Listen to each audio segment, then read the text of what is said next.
مجمع کو ناپاک کر دیے، اب آپ کے سر کو قلم کر دیا جائے گا۔ ہاں شرط یہ ہے اگر ہم 3 سوال کریں گے، آپ کو 3 سوالات کریں گے، اگر 3 سوالات کے جوابات آپ نے صحیح دے دیا تو آپ کو رہا کر دیا جائے گا، چھوڑ دیا جائے گا۔ جنید بغدادی رحمت اللہ علیہ نے کہا مجھے آپ کی شرط منظور ہے، مگر میری بھی ایک شرط ہے، اگر میں آپ کے سوالوں کا جواب صحیح دیتا ہوں تو آپ کو بھی مشرف با اسلام ہونا پڑے گا، اسلام قبول کرنا پڑے گا۔ شرط منظور ہو گئی، دونوں طرف سے شرط منظور ہے۔ پہلا سوال اس نے یہ کیا کہ آپ کہتے ہو، آپ کی شریعت کہتی ہے، قرآن کہتا ہے، حدیث کہتی ہے کہ لوگ کہ اللہ کا خزانہ اتنا بڑا ہے، اللہ کا خزانہ اتنا بڑا ہے کہ اگر مخلوقات اپنے منشا کے مطابق، انسان اپنے منشا کے مطابق، جنات اپنے منشا کے مطابق، 18,000 مخلوقات اپنے منشا کے مطابق مانگے اور اللہ تبارک و تعالی سب کو ان کے منشا کے مطابق دے دے، پھر بھی اتنی کمی نہیں آ سکتی اتنا انگلی کو سمندر میں ڈبا کے اٹھایا جائے۔ اب انگلی کو اگر ہم سمندر میں ڈبائیں گے کتنا پانی آئے گا؟ آدھا سمندر سوکھ جائے گا نا۔ تو بولے کہ اس کا مجھے جواب چاہیے، لیکن اس نے شرط لگا دی قرآن اور حدیث سے جواب نہیں لوں گا، مجھے اس کو مشاہدہ سے چاہیے، جواب دیجئے جس کو میں دیکھ رہا ہوں، قرآن اور حدیث سے مجھے جوابات نہیں چاہیے، کیونکہ قرآن اور حدیث میں تو موجود ہے کہ اللہ کا خزانہ بہت بڑا ہے۔ اچھا جنید بغدادی رحمت اللہ علیہ نے کہا آپ کا دوسرا سوال کیا؟ کا دوسرا سوال یہ ہے آپ یہ کہتے ہو، آپ کی شریعت کہتی ہے، آپ کا قرآن کہتا ہے کہ جنتی جنت میں چلے جائیں گے، دوزخی دوزخ میں چلے جائیں گے، اور جنت میں خوب سیر ہو کر کھائیں گے، خوب پیئیں گے، مزے لیں گے، مگر نہ پاخانہ ہوگا نہ پیشاب ہوگا، ایک ڈکار آئے گی، خوشبودار ڈکار آئے گی اور اس سے پورا ہضم۔ جب ہم دنیا میں نظر ڈالتے ہیں، دنیا کی طرف ایک نگاہ ڈالتے ہیں، ایک گلاس پانی کوئی پیتا ہے تو جب تک وہ فلٹر ہو کر پیشاب کے راستے سے نہ نکل جائے تو بے چینی طاری ہو جائے، سکون نہ آئے، پریشان ہو جائے، ڈاکٹر کے پاس بھاگے پھرے۔ لیکن آپ کہتے ہو جنتی جنت میں چلے جائیں گے، دوزخی دوزخ میں چلے جائیں گے، اور خوب سیر ہو کر کھائیں گے، مرغا مسلح بھی کھائیں گے، قورمہ پلاؤ بھی کھائیں گے، اور کچھ جم کر پیئیں گے، لیکن نہ پیشاب نہ پخانا۔ یہ کیسے ہو سکتا ہے؟ اس کا جواب بھی چاہیے، لیکن مشاہدہ سے، اس کو ہم دیکھ رہے ہیں، قرآن حدیث سے نہیں لیں گے۔ اچھا تیسرا سوال کیا ہے؟ کا تیسرا سوال یہ ہے آپ کہتے ہو آپ کی شریعت کہتی ہے، قرآن کہتا ہے جنت میں 4 نہریں ہوں گی، چاروں کے چاروں لکوئڈ بہنے والے، دودھ کی نہر، شراب کی نہر، شہد کی نہر، پانی کی نہر، 4 کے 4 نہر بہنے والے ہوں گے، لکوئڈ ہوں گے، لیکن چاروں کے نہریں الگ الگ ہوں گے، ایک دوسرے سے ملیں گے نہیں، ایک ساتھ چلیں گے۔ کبھی ہو سکتا ہے یہ کبھی ہو سکتا ہے کہ ایک ہی نالا ہو، نالا ہم لوگ نالا بولتے ہیں نا یہاں پر، نالا ایک ہی ہو اور اسی میں پانی بھی چلے، دودھ بھی چلے، شراب بھی چلے اور شہد بھی چلے، ایک دوسرے سے ملیں گے نہیں۔ قرآن میں تو ہے، پارہ نمبر 27 میں سورہ رحمان میں مرج البحرین یلتقیان بینہما برزخ لا یبغیان، علماء نے ہمارے دیگھا کے سمندر کی بھی مثال دی ہے کہ 2 سمندر وہاں پر ایک ساتھ چل رہے ہیں، کہیں کا پانی کھارا ہے تو کہیں کا پانی میٹھا ہے، کہیں کا پانی سرخ ہے تو کہیں کا پانی سفید ہے، کہیں کا نیلا ہے تو کہیں کا کالا ہے، ایک ساتھ چل رہی ہے لیکن آپس میں ملتے نہیں۔ اللہ تبارک و تعالیٰ بیچ میں پردہ حائل کر دیا ہے، دیوار حائل کر دیا ہے، لیکن وہ تو پادری کہنے لگا قرآن سے جواب نہیں لوں گا، حدیث سے جواب نہیں لوں گا، مشاہدہ سے لوں گا کہ میں نے آنکھ سے دیکھ رہا ہوں کہ میرے سامنے موجود ہو۔ ٹھیک ہے، اب جواب سنیے۔ تینوں سوال ذہن میں ہے نا آپ کا؟ تینوں سوال ہے آپ کے ذہنوں میں؟ اب پہلا سوال کیا تھا؟ کیا بتائیے؟ کہ میں یہاں ہوں، میرا دل مدینے میں ہے، واحد حاضر جمع غائب، باڈی تو حاضر ہے اور ساری چیزیں غائب ہے۔ پہلا سوال یہ تھا اللہ کا خزانہ اتنا بڑا ہے کہ ساری مخلوقات اپنے منشا کے مطابق مانگے، سب کو اللہ دے دے، پھر بھی اتنی کمی نہیں آ سکتی کہ انگلی کو سمندر میں ڈباؤ اور اٹھاؤ، پانی جتنا آتا ہے اتنی بھی کمی نہیں آ سکتی۔ یہ کیسے ہو سکتا ہے؟ اب اس کا جواب سنو. انہوں نے کہا کہ مشاہدہ سے لوں گا جس کو میری آنکھ دیکھ رہی ہے. بولے آپ دیکھتے ہو چاند کو دیکھ رہے ہو, سورج کو دیکھ رہے ہو. ہاں دیکھ رہا ہوں. دنیا جب سے بنی ہے تب سے رب کائنات نے سورج کو بنایا ہے. لیکن بتاؤ میرے بھائیو بزرگو دوستو, تب سے دنیا بنی ہے تب سے سورج اپنی کرنوں کو پھینک رہا ہے 1000 کلومیٹر رفتار میں. اپنی گرماہٹ کو, اپنی کرنوں کو, اپنی شعاعوں کو پھینک رہا ہے. ابھی کچھ کمی آئی سورج میں؟ کچھ کمی آئی؟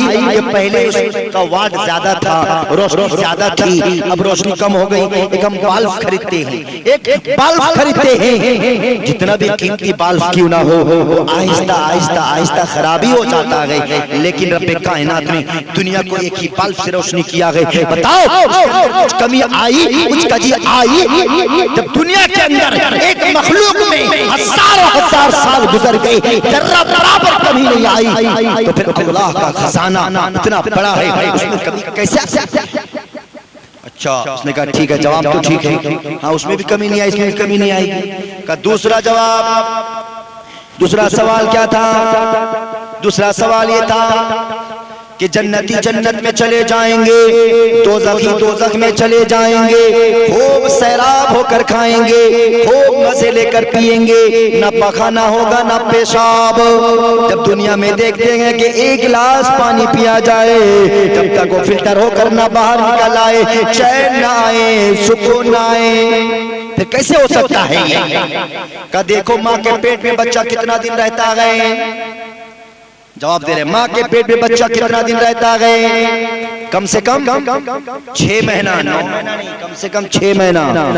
6 مہینہ میں بچہ پیدا ہوا, 6 مہینہ ایک دن میں بچہ حلالی ہے. شریعت کہتی ہے کہ 6 مہینہ ایک دن میں یا 6 مہینہ میں پورا پیدا ہوا بچہ حلالی ہے. 5 مہینہ 29 دن میں, 5 مہینہ 29 دن, 6 مہینہ سے ایک دن کم پیدا ہوا بچہ حرامی ہے. بات سمجھے؟ 6 مہینہ سے ایک دن کم پیدا ہو آپ اس کو حرام کہہ سکتے ہو. 6 مہینہ میں بچہ پیدا ہو شریعت کہتی ہے کہ وہ حلالی ہے. کم سے کم مقدار 6 مہینہ, اور زیادہ سے زیادہ مقدار کہتا ہے 2 سال. ایک بزرگ 2 سال میں پیدا ہوئے تھے, اور میڈیم میں اکثر و بیشتر زیادہ تر 9 مہینہ 10 جو عام طور پر بچہ پیدا ہوتا ہے. میں عام طور پر اسی کو لیتا ہوں. 9 مہینہ 10 دن ماں کے پیٹ میں بچہ رہتا ہے. اس کی روح کتنے مہینے میں روح پڑتی ہے؟ شریعت میں تو ہے 3 چلہ یعنی 4 مہینہ. لیکن آج کے ڈاکٹر لوگ کہتے ہیں کہ 3 مہینے میں روح پڑ جاتی ہے, اس کی جان آ جاتی ہے. خیر میں ڈاکٹر کی بات نہیں لیتا, میں شریعت کی بات لیتا ہوں. 4 مہینے میں اس کی جان پڑ جاتی ہے, روح آ جاتی ہے اس کو. اب بتائیے, چاند پڑتے ہی وہ کھانا پینا شروع کر دیتا ہے. بچہ ماں کے پیٹ میں کھانا بھی کھاتا ہے, پیتا بھی ہے. میرے بھائیو بزرگو دوستو, اس کا خوراک کیا ہے؟ علماء نے لکھا ہے, آپ نے دیکھا ہوگا جب ماں کے شکم میں بچہ آتا ہے, ماں کے شکم میں بچہ جاتا ہے تو ماں کی ماہواری بند ہو جاتی ہے, مینس آنا بند ہو جاتا ہے. وہ ماہواری کہاں جاتی ہے؟ بچے کا خوراک بنا کر رب کائنات نے اس بچے کے خوراک بنا کر اس کے پیٹ میں ڈالتا ہے, وہی بچے کا خوراک ہے. اس لیے آپ نے دیکھا ہوگا بچہ جب پیدا ہوتا ہے تو بچے کے نار کو کاٹا جاتا ہے. وہ نار کیا ہے؟ وہ نار اس کے خوراک کا راستہ ہے, کیونکہ ناپاک قطرے کو اللہ نے اس کا خوراک بنایا ہے. اللہ تبارک تعالیٰ چاہتا تو منہ کے ذریعے سے اس کے خوراک کو پیٹ پر پہنچاتا, مگر منہ کے ذریعے سے نہیں پہنچایا. کیوں نہیں پہنچایا؟ اس لیے نہیں پہنچایا کہ میرا بندہ دنیا میں جائے گا, اس زبان سے میری تعریف کرے گا, میرا ذکر کرے گا, میرا کلام پڑھے گا, قرآن کی تلاوت کرے گا, میرا نام لے گا. اور جس زبان سے میرا نام لے گا اس زبان سے میں ناپاک چیز کو کیسے بھیج سکتا ہوں؟ اس لیے اللہ تبارک و تعالیٰ نے نابی کے ذریعے سے کنیکشن کو جوڑ دیا, اور اس کے ذریعے سے خوراک اس کے پیٹ میں جاتا ہے. لیکن افسوس کی بات ہے رب نے ماں کے پیٹ میں ہماری زبان کی حفاظت کی, ہم دنیا میں آ کے اس کی حفاظت نہ کی. ایک الگ عنوان ہے، اس پر بات کبھی ہوگی۔ خیر، تو میں عرض کر رہا تھا ماں کے پیٹ میں بچہ 4 مہینہ سے لے کر 9 مہینہ 10 دن، کتنا مہینہ ہوا؟ 5 مہینہ 10 دن تقریباً 5 مہینہ 10 دن بچہ کھاتا بھی ہے، پیتا بھی ہے، پیشاب کرتا ہے، پخانہ کرتا ہے۔ اگر بچہ ماں کے پیٹ میں پیشاب پخانہ کر دے تو ڈاکٹر کے پاس لے جانا پڑتا ہے، یا تو پیٹ کو پھاڑو، آپریشن کرو، نہ تو ماں مری یا بچہ مرے۔ بے چینی آ جاتی ہے جب ایک دنیا میں آنے والا بچہ ماں کے پیٹ میں 5 مہینہ 10 دن کھا کر پی کر بنا پخانہ پیشاب کیے رہ سکتا ہے، تو جنت میں جنتی نہیں رہ سکتا۔ پادری نے کہا بات تو بالکل ٹھیک ہے۔ اب تیسرا سوال کیا تھا؟ جنت میں 4 نہریں لیکوئڈ ہوں گے، ایک ساتھ بہ رہے ہوں گے، ایک دوسرے پہ ملیں گے نہیں۔ کا جواب سنو، آپ نے دیکھا انڈا؟ انڈا دیکھا؟ انڈا نہیں دیکھے ہو؟ ارے منہ تھوڑا ہلاؤ، آپ لوگ تھوڑا منہ ہلاؤ گے مجھے پتہ چلے گا کہ آپ دھیان سے سن رہے ہو۔ انڈا دیکھے نا؟ انڈا میں کتنی چیزیں ہوتی ہے؟ اس میں بھی 4 چیزیں ہیں۔ سب سے پہلے اوپر کیا ہے؟ چھلکا، اس کو پھینکتے ہیں۔ اس کے بعد کیا ہے؟ جھلی، پتلا سا ہے نا، جھلی، اس کو بھی پھینکتے ہیں۔ اس کے نیچے ہے موٹا سا کھولا، سادہ سفید کھاتے ہیں۔ اس کے نیچے اندر کیا ہے؟ کسم، اس کو کھاتے ہیں، کھاتے نہیں۔ تو 4 چیزیں ہیں، نظر آتا ہے ایک ہی چیز لیکن آپس میں جدا جدا ہے۔ پادری کہا مجھے بیوقوف سمجھتے ہو؟ میں نے کہا کہ چاروں کے چاروں لیکوئڈ ہوں گے، بہنے والے ہوں گے، نرم ہوں گے، اور یہ آپ سکھا مثال دے رہے ہیں؟ کہا اچھا، پادری تو بہت چلاک ہے، بات پکڑ لیا فوراً۔ کہا دیکھو اس کی حقیقت کی طرف جاؤ، اس کی ماہیت کی طرف جاؤ۔ جب یہ انڈا ماں کے پیٹ میں تیار ہو رہا تھا، مرغی کے پیٹ میں تیار ہو رہا تھا، آپ نے دیکھا ہوگا کبھی آپ کے گھروں میں بھی مرغی کو ذبح کیا جاتا ہے تو ہم لوگ کیا بولتے ہیں اس کو؟ انڈیلی مرغی ہے نا، انڈیلی مرغی جو انڈا دینے والی مرغی ہوتی ہے اس کو انڈیلی مرغی کہتے ہیں۔ انڈیلی مرغی کو جب ذبح کیا جاتا ہے اندر پیٹ کے اندر سے 2-4 تو انڈا کیا ٹائٹ ہوتا ہے، تھل تھل یا نرم ہوتا ہے، لیکن اس وقت بھی اس انڈے کے اندر 4 چیز موجود ہیں، کھولا بھی ہے، جھلی بھی ہے، چھلکا بھی ہے اور کسم بھی ایک ساتھ ہے لیکن جدا جدا ہے۔ جب ایک معمولی انڈا جو مرغی کے پیٹ سے نکلتا ہے اس میں 4 چیز ایک ساتھ چلے اور ایک ساتھ نہ ملے تو رب کائنات کی جنت میں 4 نہریں ایک ساتھ کیسے نہیں چل سکتی؟ کہاں بات تو صحیح ہے، پادری نے جو ہے بات کو مان لیا، شرع کے مطابق اسلام قبول کرنا پڑا۔